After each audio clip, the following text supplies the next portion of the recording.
사랑하는 자들아, 영을 다 믿지 말고 오직 영들이 하나님께 속하였나 분별하라. 많은 거짓 선지자가 세상에 나왔음이라.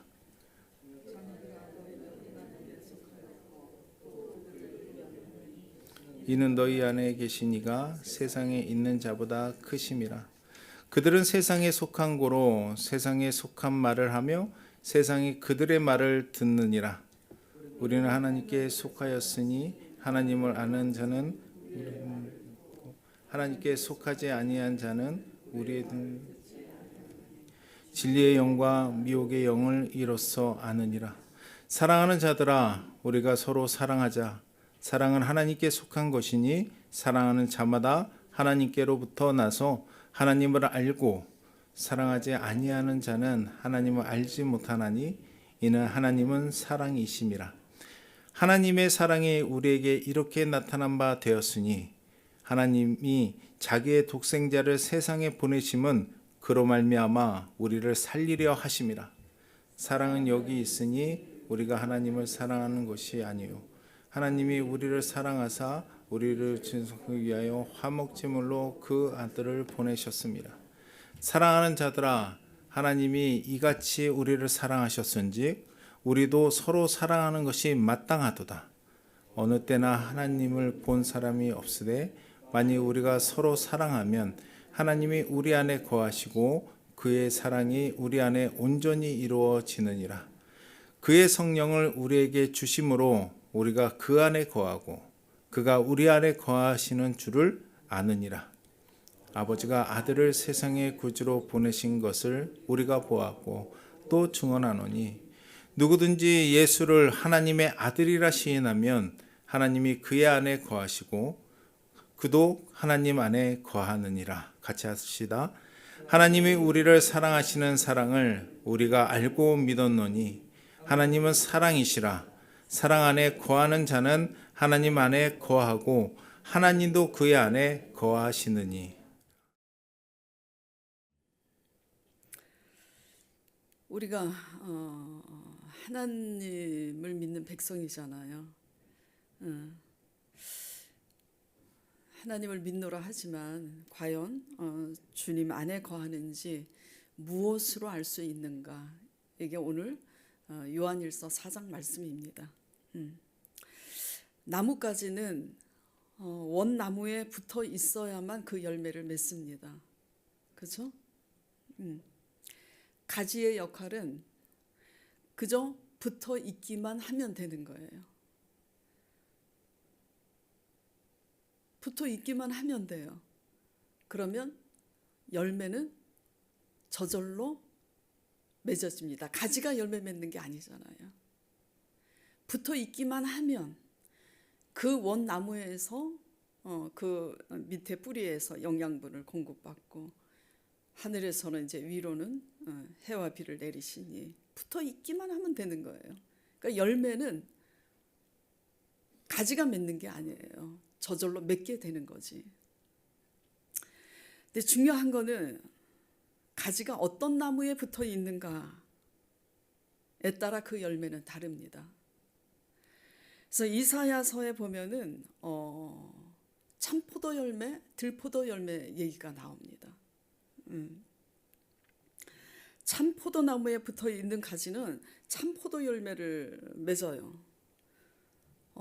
들포도는 겉 모양은 좀 작지만 포도하고 똑같이 생겼습니다. 색깔도 똑같고. 그런데 씨가 많고 매우 시고 아주 떫어요. 제가 시골에서 자랄 때 그 들포도를 이렇게 먹어봤는데 너무 떫어서 못 먹어요. 그러니까 식용 가치가 없어요. 보기에는 이뻐 보이고 먹음직스러워 보이지만 식용 가치가 없습니다. 들포도는. 그래서 성경은 이 들포도 열매를 맺는 나무에 대해서 어떻게 하시는지 분명히 명시가 되어 있습니다. 자, 이사야 5장 4절 5절 보겠습니다. 내가 내 포도원을 위하여 행한 것 외에 무엇을 더할 것이 있으랴. 내가 좋은 포도 맺기를 기다렸거늘 들포도를 맺으면 어찌 됨인고 이제 내가 내 포도원에 어떻게 행할지를 너희에게 이르리라. 내가 그 울타리를 걷어먹힘을 당하게 하며 그 담을 헐어 짓밟히게 할 것이요. 그러니까 들포도 열매. 그러니까 예수님은 참포도나무로 비유가 되잖아요. 내가 불렀고 내가 너희를 찾아가서 참포도 열매를 내가 원하는 열매 맺기를 기다렸는데 보니까 가짜 열매다. 그래서 어떻게 하시냐면은 그렇게 울타리를 다 걷어서 먹힘을 당하게 하시고 짓밟히게 하신다고 그렇게 기록이 돼 있어요. 그래서 요한은 요한 1서 4장에 이런 질문을 시작하고 있는 겁니다. 요한이 이 사실을 요한뿐만 아니라 모든 선지자들이 이 사실을 알고 있는 거예요. 그래서 이렇게 시작하고 있어요. 어떻게 시작하고 있냐면 요한 1서 4장이 1절에 보겠습니다. 사랑하는 자들아 영을 다 믿지 말고 오직 영들이 하나님께 속하였나? 어떻게 하래요? 분별하라고. 되게 중요합니다.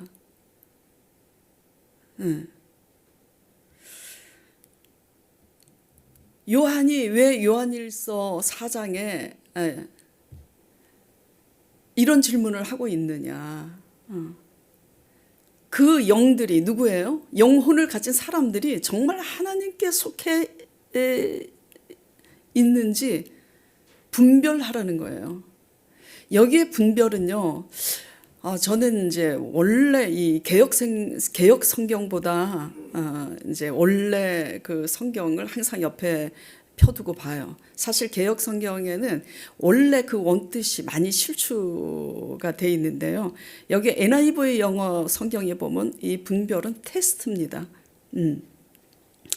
그리고 헬라어 원문에는 뭐라고 되어 있냐면 이제 헬라어는 제가 잘 모르지만은 그걸 이제 그 바른대로 이제 읽으면 바른 기호로 읽으면 도키마제테라고 해요. 이게 무슨 뜻이냐면 시험하여서 검증해보라는 얘기예요. 유심히 잘 관찰해서 검증해보라는 거예요. 가짜인지 진짜인지. 그러니까 단순히 구별하라의 뜻이 아니에요. 단순히 우리의 생각과 느낌으로 구별하라는 것이 아니라 시험을 해봐서 검증해서 그 진짜인지 아닌지를 반드시 검증해서 분별해내라. 그런 뜻인 겁니다. 그러니까 불에 넣어서 진짜인지 가짜인지를 불에 넣어봐야 되잖아요. 금은 어떻게 돼요? 불 속에 넣으면 더 정금같이 되죠. 금이 아닌 것은 타버립니다. 확인하라는 거예요. 그냥 눈으로 구별해서 기다 아니다가 아니라 반드시 테스트해서 분별해내라는 뜻입니다. 그래서 이렇게 시작되는 거예요. 요한일서 4장 1절은. 왜 그러면 이렇게 시험해야 되는가? 성도들이라고 다 똑같은 믿음 아닙니다. 믿음의 크기는 다르지만 육에 속한 신앙인들이 있고 영에 속한 신앙인들이 있어요. 육에 속한 자들과 대화하면 배울 게 하나도 없습니다. 왜? 다 자기 기준에서 말을 하기 때문이에요. 왜 이렇게 시험해야 하는가? 겉으로는 다 믿음 같아 보이고 다 은혜 같아 보이기 때문이에요. 근데 속은 다른 거예요. 그러므로 요한은 누가 진짜 하나님께 속하였는지 누가 진짜 주 안에 거하는 자인지 시험해보라고 당부하면서 본문 말씀의 그 테스트의 기준과 답을 분명히 명시하고 있는 겁니다.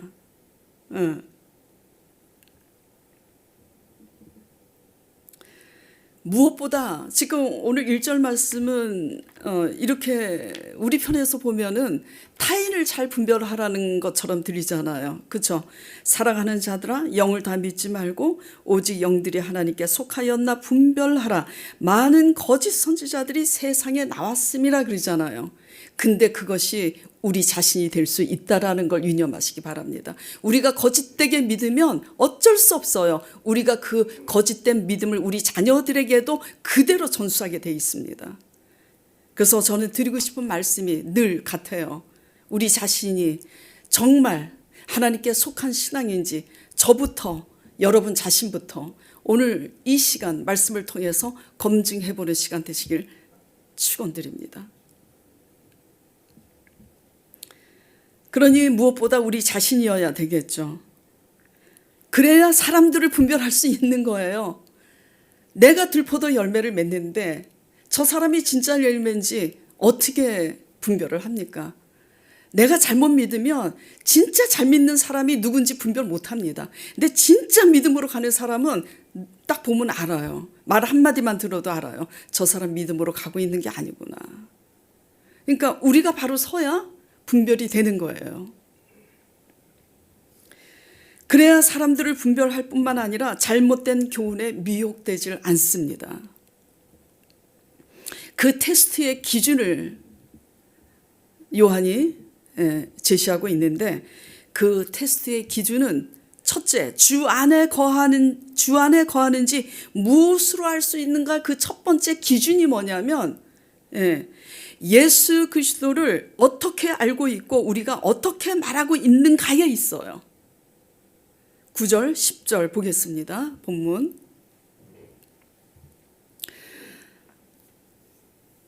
같이 읽어볼까요? 시작. 하나님의 사랑이 우리에게 이렇게 나타난 바 되었으니 하나님이 자기 독생자를 세상에 보내심은 그로 말미암아 우리를 살리려 하심이라.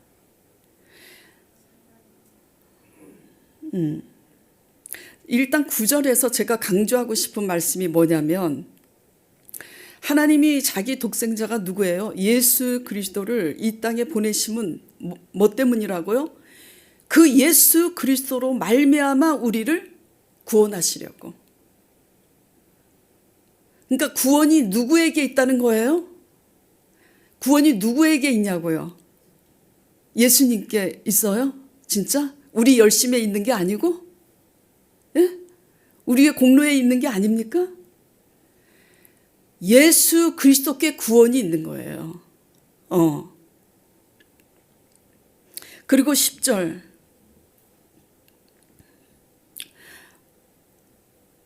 사랑은 여기 있으니 우리가 하나님을 사랑한 것이 아니요 하나님이 우리를 사랑하사 우리 죄를 속하기 위하여 화목 제물로 그 아들을 보내셨음이라. 그러니까 예수님이 이 땅에 오신 지금 이유와 목적을 말씀하고 계시는 거예요. 뭐 때문에? 우리 죄를 속하기 위하여. 그러니까 예수님을 어떻게 알고 계시냐를 지금 말씀드리는 거예요. 우리 죄를 속하기 위하여 오셨다니까요. 근데 메시아잖아요. 구원자잖아요. 그러니까 무엇에 대해서 구원하려고 오셨는가라는 거를 지금 9절하고 10절에서 말씀하고 있는 거예요. 무엇에 대해서 구원하시는 거죠? 예? 무너진 물질을 일으키기 위해서, 로마 압제에서 구원하기 위해서, 우리의 건강을 치료하기 위해서, 죄에서 구원하기 위해서 이 땅에 오신 거라고요. 그래서 마태복음 1장 21절에 예수님께서 1장 21절에 뭐라고 기록되어 있죠? 예? 아들을 낳으리니 그 이름을 예수라 하라. 이는 그 예수가 이 땅에 오신 목적은, 하나님이 그 아들 예수를 보내신 목적은 자기 백성을 그들의 죄에서 구원할 자이심이라. 이게 들으면 재미가 없을 거예요. 이게 사실 여러분에게. 근데 이게 너무너무 중요한 거예요.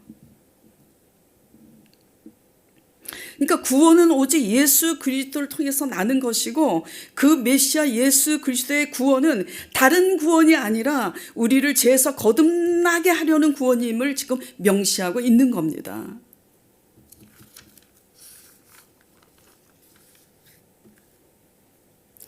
주님이 왜 이 땅에 오셨는지, 어떤 것에서부터 우리를 구원하려고 오셨는지를 말씀을 통해서 분명히 알고 있어야 우리의 열심이 방향이 똑바로 되는 거예요.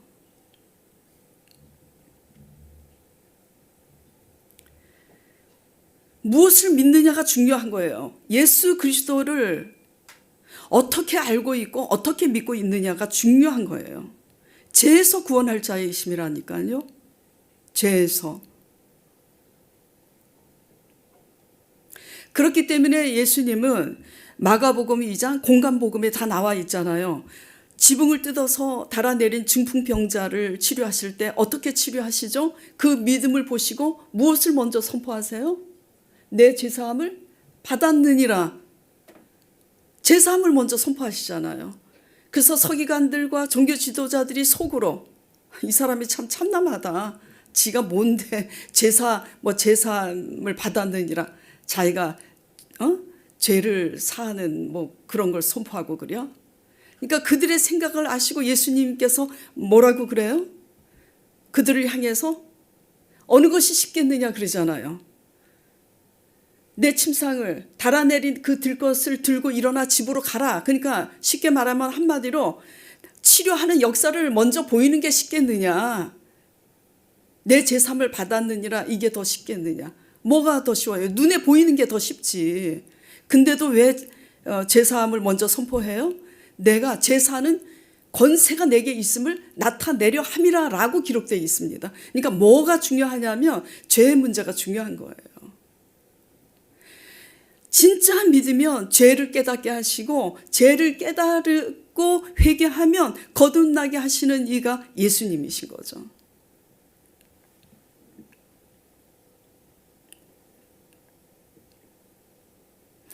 믿음과 제3의 문제가 더 중요하기 때문에 그리고 이 중요한 문제가 해결이 되면 항상 말씀드리지만 순서의 문제예요. 순서가 되게 중요합니다. 결과가 중요한 게 아니라 순서가 중요해요. 과정이 중요해요. 그래서 순서와 과정이 올바로 돼야 순서와 과정이 올바로 된 순서와 과정을 밟아올 때 그 결과는 무너지지 않는 거지. 순서가 잘못되고 과정이 잘못되면 아무리 결과가 좋아 보여도 하루아침에 무너지는 거예요. 병 고침의 구원보다 훨씬 더 중요하고 어려운 것은 죄에 대해서 고침받는 문제가 더 크고 어렵습니다.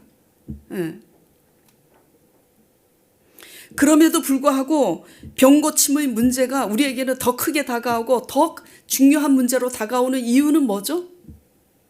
육신적으로 당장 아프니까. 당장 불편하잖아요, 병들면. 그러니까 내가 불편하고 내가 필요하기 때문에 더 크게 다가오는 거예요. 죄의 문제는 보이지 않잖아요. 보이기도 하죠, 죄의 문제는. 그렇지만 현실적으로 더 크게 오감으로 더 크게 다가오는 것은 병의 문제라는 거예요.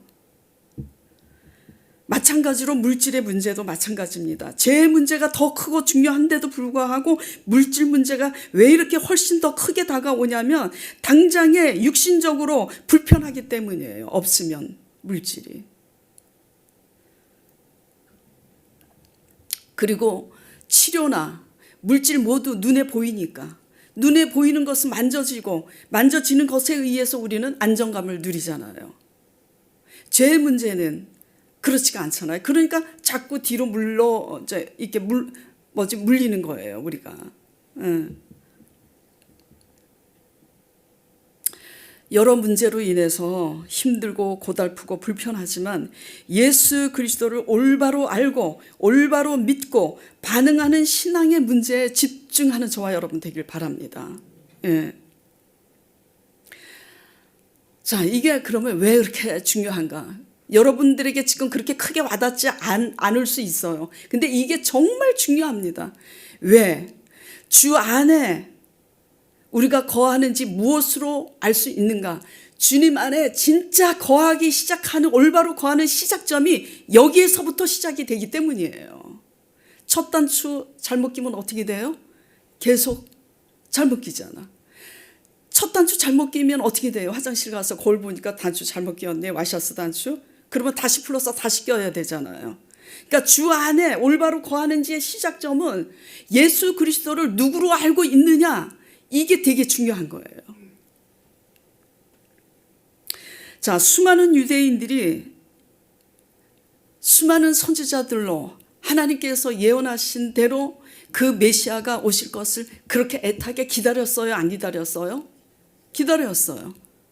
그렇게 애타게 기다렸는데 왜 오신 예수님을 믿음으로 영접하지 못하고 십자가에 내어주셔서 죽게 하셨냐고요. 도대체 뭘 기다렸길래, 도대체 뭘 믿었길래. 그렇잖아요. 그 당시는 로마 압제에 있었잖아요. 정치적인 메시아를 기다린 거예요. 자기네들 입맛에 맞는 걸 기다린 거죠. 이 로마에서 해방되기를 기다린 거예요. 자기네들이 기다렸던, 그리고 자신의 기득권, 자기들이 차지하고 있는 그 모든 것들을 내려놓으면 안 되잖아요. 근데 어느 날 예수라는 작자가 나타나더니 들에서 설교를 하는데 수많은 사람들이 인산인해로 쫓아다니고 인기가 더 많아.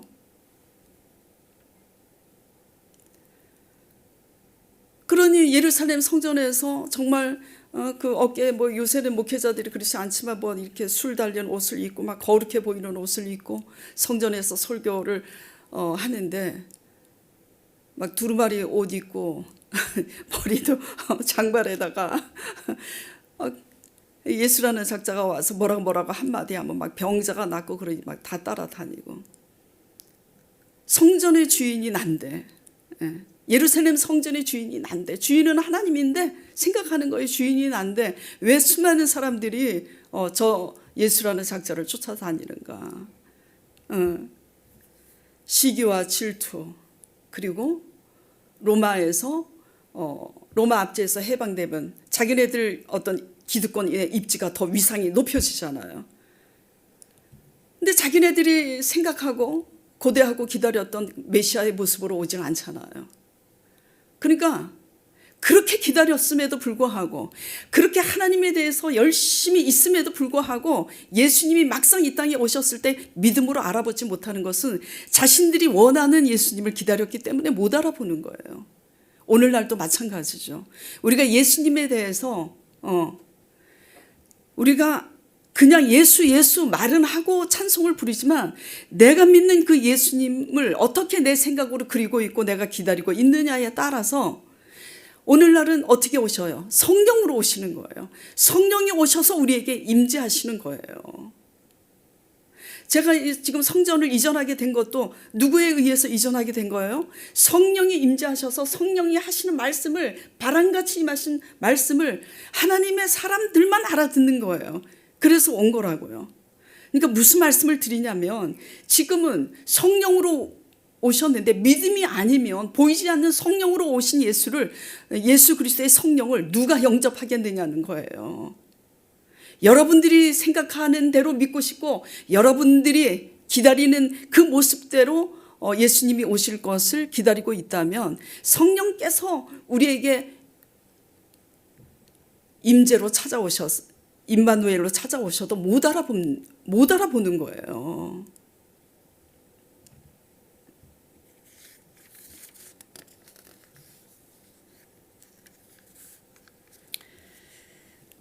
우리가 유대인들처럼 믿고 있는 거 아닌가 돌아보시길 바랍니다. 그래도 생각이 있는 사람들은 이런 질문을 많이 해요. 맞습니다. 과연 오늘날 이 땅에 예수님이 오시면 우리가 얼마나 알아볼까? 못 알아보죠. 육신으로 오셔도 못 알아보는데 성령으로 오시면 알아봅니까? 근데 누구만 알아봐요? 믿음이 있는 자는 알아보는 거예요. 믿음 많이 알아보는 겁니다. 방법이 없어요. 똑똑한다고 알아보는 것도 아니고 하버드대 나왔다고 알아보는 거 아니에요. 믿음이 있으면 알아보는 겁니다.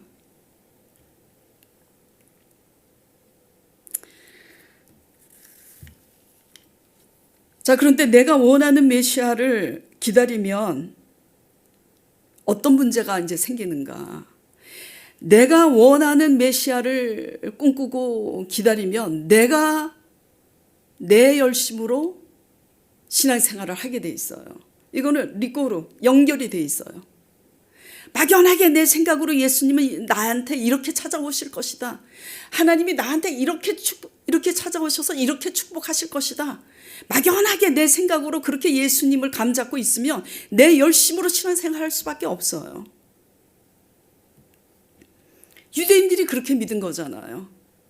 그렇게 믿었기 때문에 열심히 새벽기도 하고 11조까지 갖다 바치고 막 그렇게 막 성경 공부하고 막 달달달달 외우고 막 성경 말씀을 하루 종일 앉아서 공부하고 그래도 오신 예수님을 믿음으로 영접하지 못하잖아요. 그러나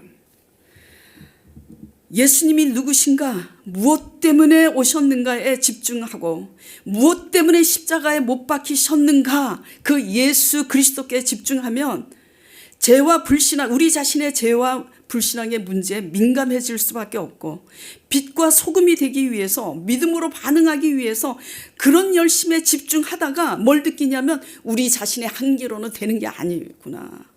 이걸 느끼게 되면서 주신 성령을 의지하게 되는 거예요. 그래서 요한 1서에 요한이 이렇게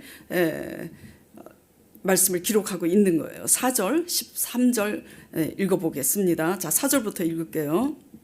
자녀들아 너희는 하나님께 속하였고 또 그들을 이겼나니 이는 너희 안에 계신 이가 세상에 있는 자보다 크심이라. 자, 13절 보겠습니다.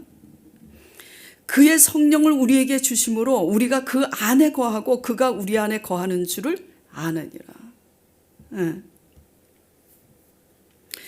그러니까 내 생각으로 예수님이 이렇게 오실 거다. 내가 원하는 대로 믿고 싶고 내가 원하는 대로 내가 믿고 싶은 대로 기다리고 있으면 내가 원하는 모습으로 오지 않으셨을 때 우리가 알아보냐고요. 못 알아보지. 그러니까 못 알아보는 거라니까. 근데 예수님이 우리의 죄 때문에 우리를 자기 백성을 죄에서 구원하시기 위해서 오셨구나를 분명히 알고 신앙생활을 거기에 목적을 두고 신앙생활을 한다면 거듭남에 집중하게 돼 있어요. 그러다 보면은 느끼는 게 내 힘으로는 거듭날 수 없는 문제구나 해서 이 말씀이 귀에 들어오는 거예요. 아, 그래서 우리 안에 계시는 이가 더 크고 우리 안에 계시는 더 크신 하나님의 성령을 의지할 때 우리가 세상을 이기는구나. 이걸 깨닫게 되는 거예요.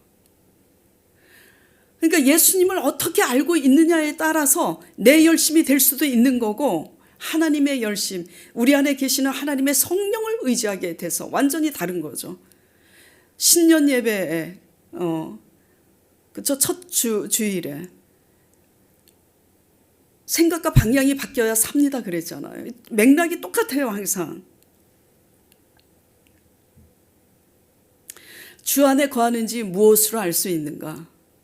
무엇으로 알 수 있어요? 솔직히 보세요. 제가 개척해서 계속해서 무엇을 항상 강조했어요? 예? 하나님의 관계는 사람의 관계다를 강조했고 항상 믿음을 강조했고 사람의 관계이기 때문에 사람이 중요하다. 그러니까 우리 자신이 변해야 된다. 그걸 강조했어요. 헌금 강조하지 않았습니다. 그렇죠? 헌금을 강조하고 헌금을 강요하는 교회는 11조이기 엄청 많이 합니다. 그리고 뭐지 이거 돈 주머니 이거 헌금 주머니 가지고 다 돌려대고. 근데 아니다 이거는. 헌금 낼 사람은 내고 내지 않고 복음을 들을 사람은 듣고 복음이 중요하니까. 그래서 11조보다 더 중요한 게 11조도 내야 되겠죠. 헌금도 해야 되고 다 아버지께로부터 왔으니까 아버지의 주권을 인정하는 의미에서 헌금도 드리고 11조도 드려야 되겠지만 보다 더 중요한 게 뭐냐고요. 11조 하나님 교회 갖다 바치고도 다 망하잖아요. 11조 갖다 바치고도 왜 그러냐 이거지. 주 안에 거하는지 무엇으로 알 수 있는가? 이것은 우리가 그 무엇을 하기 이전의 문제인 거예요. 자꾸 우리는 뭐를 해야지 돼. 해야지 된다고 생각해. 하기 이전의 문제부터 뭔가 방향이 정해져 있어야지 되는 거예요. 그러니까 우리가 무엇을 하기 이전에 주님이 무엇 때문에 오셨는지 바로 아는 것이 주님 안에 올바로 거하기 시작하는 시작점임을 믿으시기 바랍니다. 예. 그러니까 죄 때문에 오셨다 그러면 내가 예수님 믿기 전하고는 죄에 대해서 바라보는 시각이 완전히 달라져야 되겠구나 하고 거듭남을 배워야 되는 거예요. 예수님 믿기 전에 죄의 문제는 솔직히 어떻게 판단해요? 우리가 내 기준으로 판단하잖아. 내 기준에서 내 형제를 판단하잖아요. 하나님의 기준은 그게 아니라니까.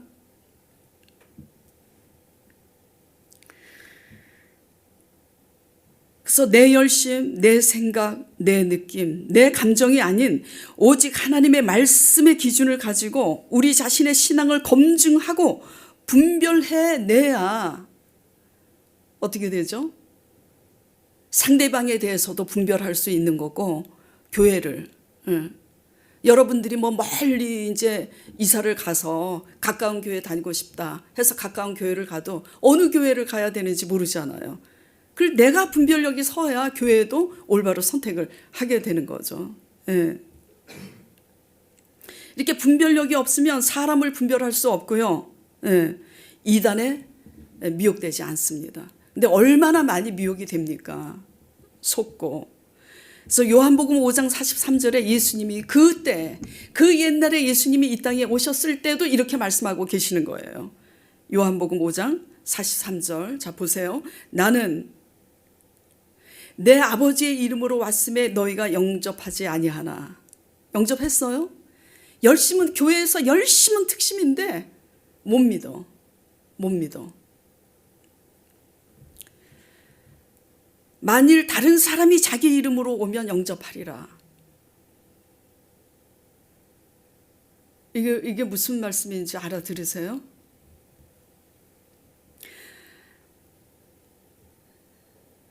그러니까 참 주인 대신 예수 그리스도께서 오셨을 때는 내가 하나님의 아들이라고 아무리 얘기해도 못 믿잖아요. 믿고 싶지도 않고 내가 원하는 믿음이 아니니까. 근데 다른 사람이 자기 이름으로 오면은 영접해. 왜 영접하냐고. 오늘날도 마찬가지예요.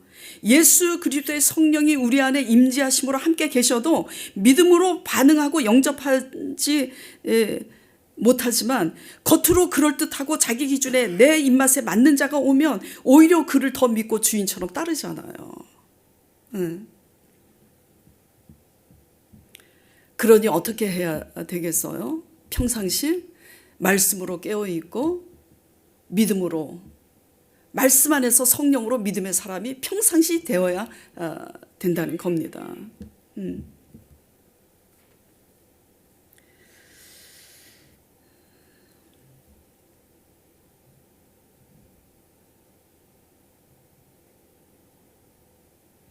뭐 저 자신도 앞으로 어떻게 될지 저 자신도 장담을 못해요. 제가 뭐 끝까지 잘 믿게 될지 하나님만 아시는 문제인데, 개척하기 전에도 제가 말씀을 이제 성령의 인도로 말씀을 양육하게 되었을 때도 사람들에게 늘 하던 말이 있어요.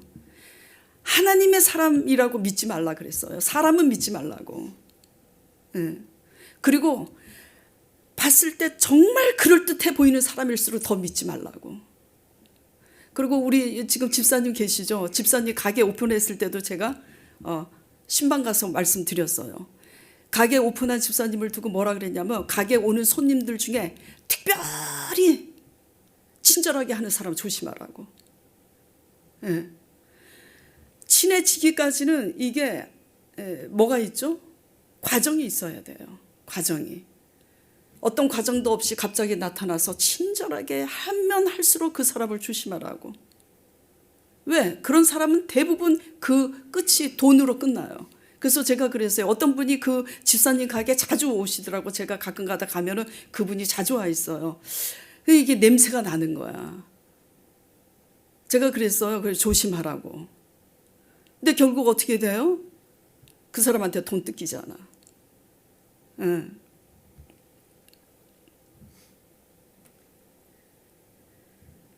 오직 말씀 외에는 넘어가지 않기를 간절히 축원드립니다. 예수 그리스도가 무엇 때문에 오셨는지 예수 그리스도께 집중하는 저와 여러분 되길 축원드립니다.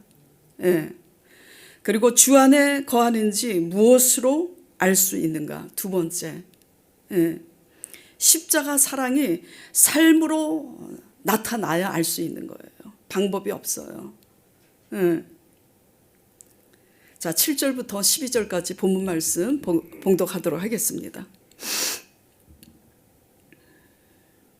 사랑하는 자들아, 우리가 서로 사랑하자. 사랑은 하나님께 속한 것이니 사랑하는 자마다 하나님으로부터 나서 하나님을 알고, 사랑하지 아니하는 자는 하나님을 알지 못하나니 이는 하나님은 사랑이심이라. 하나님의 사랑이 우리에게 이렇게 나타난 바 되었으니 하나님이 자기의 독생자를 세상에 보내심은 그로 말미암아 우리를 살리려 하심이라. 사랑은 여기 있으니 우리가 하나님을 사랑한 것이 아니요 하나님이 우리를 사랑하사 우리 죄를 대속하기 위하여 화목제물로 그 아들을 보내셨습니다. 사랑하는 자들아, 하나님이 이같이 우리를 사랑하셨은즉 우리도 서로 사랑하는 것이 마땅하도다. 어느 때나 하나님을 본 사람이 없으되 만일 우리가 서로 사랑하면 하나님이 우리 안에 거하시고 그 사랑이 우리 안에 온전히 이루어지느니라. 자, 여기에서 말씀하는 사랑이 어떤 사랑이에요? 예수 그리스도께서 십자가에 죽기까지 우리 죄를 대속하시기 위해서 그 십자가에 죽기까지 우리를 사랑하신 것처럼 그런 방식으로 사랑하라는 거예요. 십자가 사랑. 십자가 사랑 저도 못해요. 못합니다. 저 진짜 못해요. 그래서 하나님이 어느 날 그러시더라고요. 너무 힘들어서 기도하는데 사랑하라 그러시더라고요.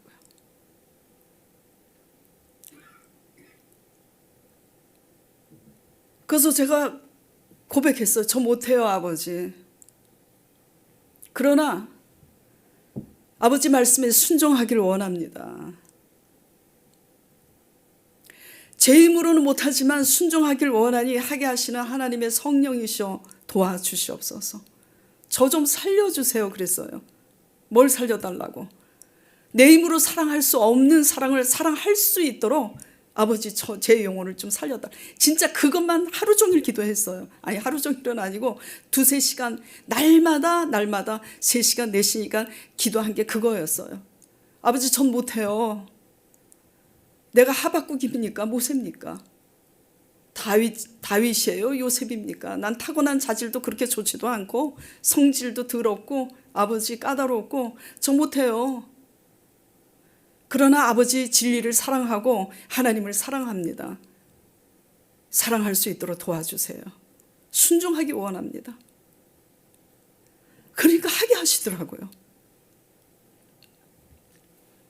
그러니까 내 입맛에 맞는 사랑 아닌 거예요. 여기서 말씀하는 사랑은 내가 보기에 좋은 거 아닌 거예요. 무슨 사랑이죠? 십자가 사랑. 내가 하기 싫은 사랑. 내가 할 수 없는 사랑. 하나님이 이같이 우리를 사랑하셨으니 너희도 그런 방식으로 사랑하라고. 그래야 하나님께 속한 자고 그래야 주 안에 거한 자라고 지금 말씀하고 있는 겁니다. 그러니까 뭐예요? 한마디로 정리를 해보면 여기까지 이제 말씀을 나눴는데 아무리 교회에서 11조 내고 뭐 교회 안에서 열심히 봉사하고 봉사하는 집사님들께 드리는 말씀 아닙니다. 지금 아무리 그래도 내 옆에 있는 사람의 허물을 용서하지 못하고 사랑하지 못하면 그 열심은 다 헛거예요. 지금 그걸 말씀하고 있는 거예요.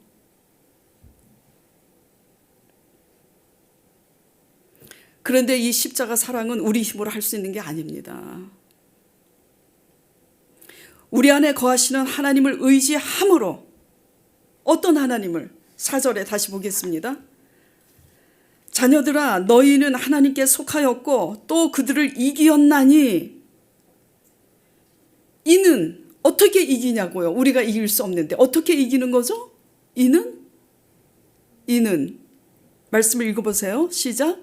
이는 너희 안에 계신 이가 세상에 있는 자보다 크심이라. 우리 안에 계신 성령 하나님이 문제보다 더 크시고 우리가 할 수 없는 그 용서와 사랑을 하게 하시니까 그분으로 할 수 있다라는 걸 말씀하고 계시는 거예요. 그래서 13절에 그의 성령을 13절 다시 볼게요. 그의 성령을 우리에게 주심으로. 그래서 성령을 주신 거예요. 그래서 성령을 의지해야 되는 거예요. 그러므로 사도 바울이 뭐라 그래요? 고린도전서 10장에 성령이 아니고서는 예수를 주라고 할 수 없느니라. 네. 거듭나는 것은 우리가 할 수 없는 사랑. 우리가 환난 가운데 어떻게 평안을 누려요? 말도 안 되지. 그런데도 환난 가운데 평안을 누리는 거, 이게 거듭남인 줄 믿으시기 바랍니다. 강 목사님 사모님이 항암 투병할 때 진짜 어떻게 했어요? 저는 봤어요, 리얼로. 그 서울대병원 간호사가 와서 하는 말이 뭔 줄 알아요? 와, 여기는 리얼이네 그러더라고요. 그 간호사 말 그대로. 뭐가 리얼이냐면 지금 항암으로 이렇게 항암 투병을 받고 있는데 웃고 떠들고 환자가 유머스럽게 유머를 하고 또 지금 병문안 온 사람도 막 우울하게 막 어떻게 이게 아니라 막 다 놀리고 장난치고 그러니까 간호사가 올 때마다 쇼크 받는 거야. 와, 여기는 진짜 리얼이네. 뭐 할렐루야 감사하다고 성령이 떡 쏘겠다고 교회에. 우리가 떡을 쏴야지. 항암 받고 있는 사람이 어떻게 떡을 쏘냐고. 이게 뭐예요? 믿음이라는 것은 그래요. 환난 중에 누구로 인해서 그렇게 이게 좀 이 표현이 누구 때문에 이렇게 미쳐지냐고요. 오히려 하나님 안 믿는 사람 보면 이상하게 보이잖아요. 미친 사람처럼 보이는 거잖아. 저 일부러 저러는 건가?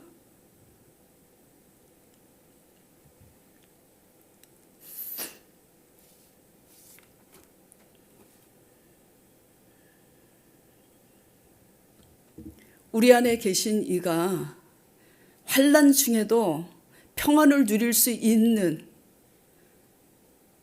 그 은혜를 주시기 때문에 그게 가능한 거예요. 우리 안에 계시는 이가 사랑할 수 없는 우리를 거듭나게 하시니 사랑하게 되는 거고.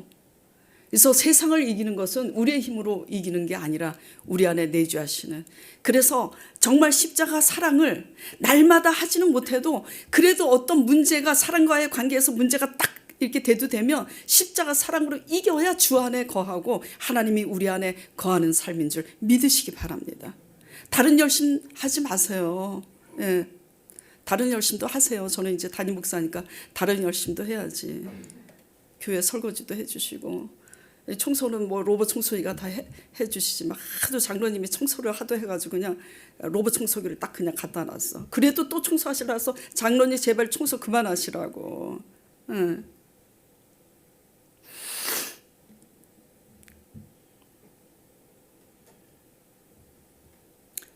주 안에 거하는지 진정 무엇으로 알 수 있는가? 사람을 사랑하는 관계의 문제든 상황의 문제든 간에 현실의 어려움, 불안, 두려움을 만날 때 우리는 힘듭니다. 힘들어요, 사실은. 그럼에도 불구하고 우리 안에 계신 그보다 더 크신 하나님을 의지함으로 승리하며 살아가는 자가 주 안에 있음을 믿으시기 바랍니다. 저희 집사님들이 어떻게 말씀 따라가면서 십자가 사랑을 이루고 있는지 말씀드려서 아시잖아요. 그렇죠? 아시잖아요. 네. 요 근래는 우리 집사님이 어머니 그 투석 하시는데 네. 언니가 맨날 이렇게 오지만 사실 어머니 요양원에 들어가신 지 지금 얼마 안 됐지만 어머니 모시는 거 집사님이 계속 보살피고 모시고 파주에서 양평이 끝에서 끝인데 일주일에 2번, 3번씩 가는 거 쉽지 않습니다. 근데 누구도 도맡아 하지 않아요. 그럼 불평이 나와요, 안 나와요? 참다가 언니한테 바른 말 하게 되지. 근데 말씀 따라가면서 배운 거야. 참다가 폭발하면 이게 아니구나. 올바른 말을 할 수 있어야 되겠지만 그 올바른 말을 내 유익을 위해서 하느냐 아니면 정말 언니의 영혼을 위해서 하느냐에 따라서 이건 다른 거잖아요. 하나님만 아시는 거야. 그 하고 싶은 말을 꿀떡 참고 안 했대잖아요. 형제가 그렇게 여럿인데 왜 나만 모셔야 되고, 이 말 한마디 하고 싶은데 꿀떡 참았대잖아요. 그리고 그냥 언니가 오면 온 대로 와서 언니가 잘못하고 가도 와줘서 그냥 고마워.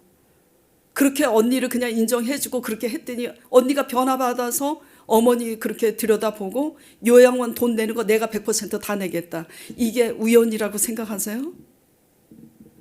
그리고 우리 집사님들 어떻게 믿었죠? 어릴 때 자기 버리고 간 엄마 말씀 따라가다 보니까 그 엄마 얼마나 정말 미워하고 원망하고 이제 뭐 그냥 세월이 지나니까 잊어버렸지. 근데 말씀 따라 가다 보니까 진짜 주님 안에 거하는 것은 용서와 사랑이구나. 용서와 사랑이 실행되지 않는 열심은 전부 다 그 열심이 아니구나를 깨닫고 내가 엄마를 용서해야 되는구나의 문제. 그리고 오빠하고 관계가 좋지 않았던 몇 년 동안 오빠하고 한 집에 살면서 말을 안 하고 살았는데 이 문제가 해결되지 않고 내가 11조 내고 교회 다니는 게 마땅하지 않구나 깨달아서 그때부터 이제 고민에 빠진 거야. 그러다가 너무너무 힘들어서 울면서 전화가 왔어. 목사님 그때는 이제 제가 전도사였으니까 도저히 못하겠다고. 그래서 제가 그랬어요. 나도 못하는데 어떻게 하니 너가? 그러나 우리가 할 수 없는 그것을 누가 한다고? 로마서 8장 8장 1절부터 우리가 할 수 없는 그것을 하나님의 성령은 하게 하시나니. 그러니까 우리가 할 수 없는 것을 하나님의 성령은 하게 하시니 하게 하시는 성령, 문제보다 크시고 우리가 할 수 없는 그것을 하게 하시는 성령을 의지하면 하게 하시니까 성령을 의지하라고. 그래서 아버지 앞에 나 못하겠다고, 그러나 순종하길 원한다고, 하게 하시는 성령이 도와달라고 하면서 어떻게 됐어요? 결국 그 버린 엄마를 찾아가서 용서를 하고, 오빠가 잘못했다니까?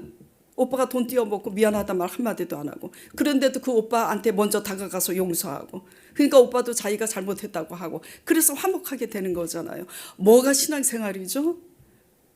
이런 것이 먼저 되는 것이 주 안에 거하는 것임을 믿으시기 바랍니다. 그리고 또 우리 집사님 이제 이렇게 얘기하면 이제 이름 얘기 안 해도 다 알아. 아버지가 그냥 시골에서, 전라도 시골에서 아들 그냥 그 딸만 계속 노니까 그냥 어떻게 했어요? 그냥 버렸어. 소아마비 주사도 안 맞히고. 그 어떻게 됐어? 장애인이 됐잖아요. 그리고 엄마는 병이 들어서 그냥 먼저 하늘나라로 가시고, 그리고 이제 새 엄마와 아버지는 이제 결혼했는데 그냥 아들이 아니라는 것 때문에 그냥 버려서 남의 손에 이제 자라게 됐잖아요. 그리고 세월이 지나고 우리 집사님은 예수님을 영접하게 되고, 그리고 새 엄마 사이에서 태어난 아들들이 결혼할 때 내려가려고 그랬더니 아버지가 뭐라 그래요? 너 오지 말라고. 왜? 장애인이니까 창피하다고. 그러면서 양심에 찔리시니까 전화하셔서 하시는 말씀이 나 너한테 죄 지은 거 없다. 그런 아버지를 용서하고 그 아버지의 영혼을 위하여 날마다 기도하고, 때 되면 형편이 어려운데도 돈 모아서 아버지 용돈 드리고, 이 선한 이 전쟁의 삶이 이게 그냥 되는 거라고 생각하세요? 신앙은 전쟁이에요. 전쟁. 무슨 전쟁? 사랑할 수 없는 사람을 사랑하는 전쟁이라고요. 이 신앙은. 그리고 그 새엄마가 어떻게 했어요? 학교도 안 보내고 일만 시켰잖아요. 그래서 집사님이 일을 엄청 잘해. 진짜 장애 성한 사람 10사람보다도 일 잘해요. 어떻게 그 새엄마가 우리 집사님을 일만 시켰는지 학교에 안 보내고. 그런데 그 새엄마를 용서하고 그 새엄마에게 용돈 보내드리고, 이게 가능하다고 생각하세요? 그렇게 하고 기도하기를 10여 년을 했더니 아버님이 예수 그리스도를 영접한 줄 믿으시기 바랍니다. 그렇게 했더니 새엄마가 예수님을 영접하고 미안하다고 얘기하고, 그렇게 했던 시어머니가 돈을 몇 천만 원이요? 얼마야? 액수가 갑자기 생각이 안 나는데 그 돈도 얼마 전에 줬다니까요. 이게 뭐예요? 기적이죠. 그 새엄마는 지금 교회 열심히 다니고 있어요. 이게 주 안에 거하고 주님이 우리 안에 거하는 증거임을 믿으시기 바랍니다. 신앙은 전쟁이에요. 이게 전쟁인 거예요. 다른 전쟁이 아니라.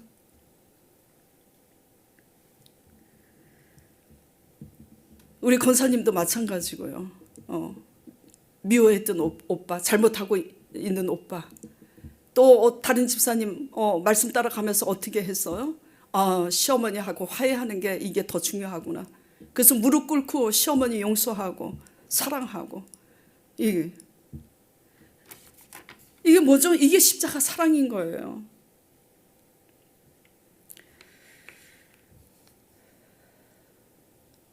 (16절) 보겠습니다. 하나님이 우리를 사랑하시는 사랑을 우리가 알고 믿었노니 하나님은 사랑이시라. 사랑 안에 거하는 자는 하나님 안에 거하고 하나님도 그 안에 거하시느니라.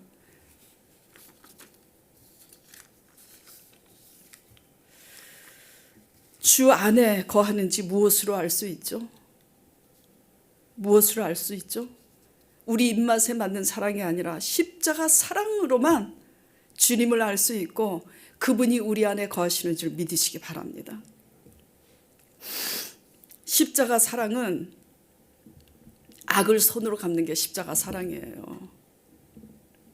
빛과 소금은 타야 빛이 나는 거고 녹아야 맛이 나는 거, 이게 십자가 사랑임을 믿으시기 바랍니다. 이게 먼저 되면, 이게 하나님의 의예요. 이것이 되면 절로 열매를 맺는 거예요. 하나님이 대신 살아주시는 것이 다른 것에 우리의 열심에 있는 게 아니라 이러한 예수님을 올바로 알고 예수님의 십자가 대속의 은혜를 알고 은혜가 은혜 되기 위해서, 그 은혜가 가짜가 되지 않기 위해서 십자가 사랑을 실천하고자 성령을 의지하는 성령의 열매를 맺는 것이 하나님의 열매고, 그렇게 할 때 하나님이 우리의 삶을 대신 살아주셔서 우리가 할 수 없는 기적의 삶이 우리 삶에 있는 줄 믿으시기 바랍니다.